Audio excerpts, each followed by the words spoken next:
হঠাৎ করে চলে আসলাম শহরে। আর শহরে আজকে চলে আসার কারণ হচ্ছে আমার নানির শাশুড়ি অসুস্থ, তাকে হসপিটালে ভর্তি করানো হয়েছে। আর এদিকে আমি দাঁড়িয়ে আছি, আমার ননদ হচ্ছে অটোওয়ালাকে অটো বিল দিতেছে। তো অটো বিল দেওয়ার পরে আমরা সবাই মিলে একসঙ্গে রওনা হলাম আমার নানির শাশুড়ি যেহেতু হসপিটালে ভর্তি আছে তাকে দেখার জন্য। এদিকে আমার ননদ আর ননদের মেয়ে যাচ্ছে আর আমি তাদের পিছু পিছু যাচ্ছি। আর আমার ছেলে এদিকে ঘুমিয়ে পড়েছে আসার পথে। আর এদিকে রাকিনও ঘুমিয়ে পড়েছে, তাই আমার ননদ তাকে কোলে করে নিয়ে যাচ্ছে। তো আমরা যাচ্ছি তাকে দেখার জন্য উপরে।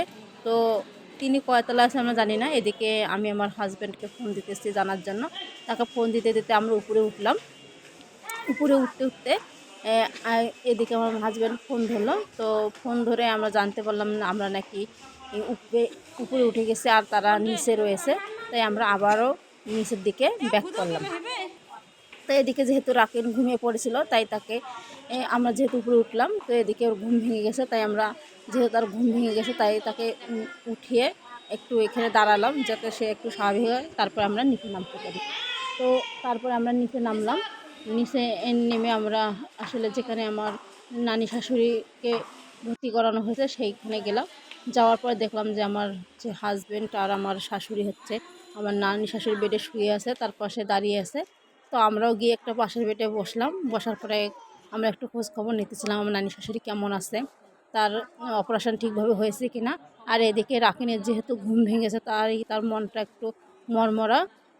আমার ননদ হচ্ছে আমার নন্দাইকে ফোন দিতেছিল যেন তিনিও এখানে আসেন। আর আসার পর আমরা সবাই একসঙ্গে বাড়ি যাব। তো আমার নন্দাই আসার পরে আমার রাকিন হচ্ছে তার বাবার কাছে চলে গেলো। আর রাকিন তার বাবাকে খুব ভালোবাসে। তার বাবার কাছে যাওয়ার জন্য সে একটু বায়না করতেছিল। এদিকে হচ্ছে আমার ননদ হলকে আমার নানি শাশুড়ির কাছে গিয়ে বসলো। আর রাকিন বায়না ধরেছে সে নাকি এ দই খাবে, তো আমার নন্দাই নিয়ে আসলো। তো এখানে কিছুক্ষণ থাকার পরে আবারও আমরা বাড়ির দিকে রওনা দিলাম, যেহেতু এখন রাত 9টা 9:30 বাজতেছে। আর বেশিক্ষণ আমরা এখানে থাকবো না, যেহেতু আমাদের সঙ্গে ছোটো বাচ্চা রয়েছে এবং আমাদের বাড়ি শহর থেকে একটু বেশ দূরে। তাই আমরা তাড়াহুড়ো করে নিচে নেমে আসলাম। আর আমার ননদ একটু উপরে রয়েছে, তিনি নাকি আমার নানি শ্বশুর সাথে একটু কথা বলে আসবে। তো আসার পরে আমি এখানে কিছুক্ষণ দাঁড়ালাম। আর আমার ছেলেকে নিয়ে মিমি কোথায় জানি গেছে, সাথে রাকিনকে নিয়ে গেছে। আমরা এখানে আমার ননদের সাথে দাঁড়িয়ে থাকার পরে আমার মিমি চলে আসলো। তো এখানে আমরা আমার ননদের জন্য অপেক্ষা করতেছিলাম। অপেক্ষা করতে করতে দেখতেছি যে বৃষ্টির পড়তেছে, তাই আমরা এখানে বেশ কিছুক্ষণ অপেক্ষা করলাম। আমার ননদ আসলো। আসার পরে আমরা দেখতেছিলাম কোন অটোতে করে যাওয়া যায়।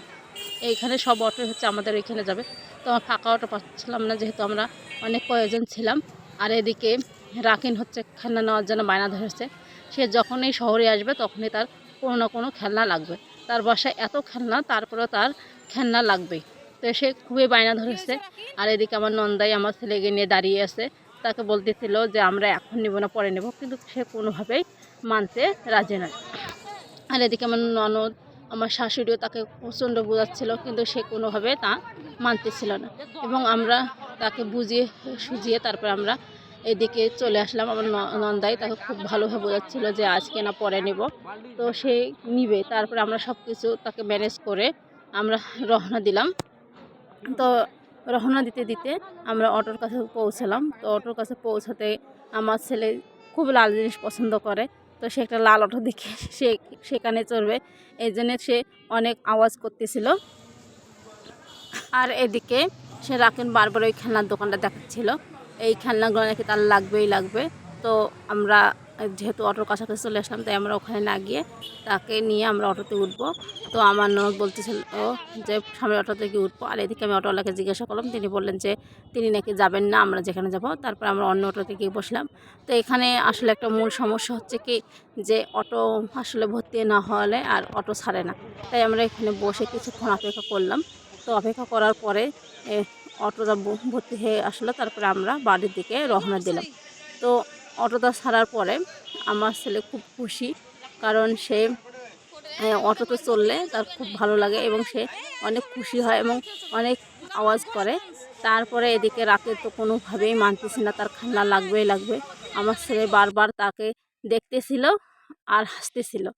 তো এদিকে আমরা সবাই হাসাহাসি করতেছিলাম, কিন্তু রাকিনের তার খেলনা লাগবে, সে কোনোভাবেই হচ্ছে খেলনা ছাড়া যাবে না। তো কি আর কাজ, তাকে আমরা পরে বাধ্য হয়ে অটো থেকে নেমে একটা খেলনা কিনে দিলাম। দেওয়ার পরে আমরা অটোতে উঠে বাড়ির দিকে রওনা দিলাম। তো এদিকে অটো ছাড়তেছিল আর আমার শাশুড়ির পাশে দাঁড়িয়েছিল, তাকে হাত ইশারা করে উপরে যেতে বললাম। তো তিনি চলে গেল আর এদিকে হচ্ছে অটোটা ছেড়ে দিল। আমরা হচ্ছে বাড়ির দিকে রওনা দিলাম। তো আমার শাশুড়িকে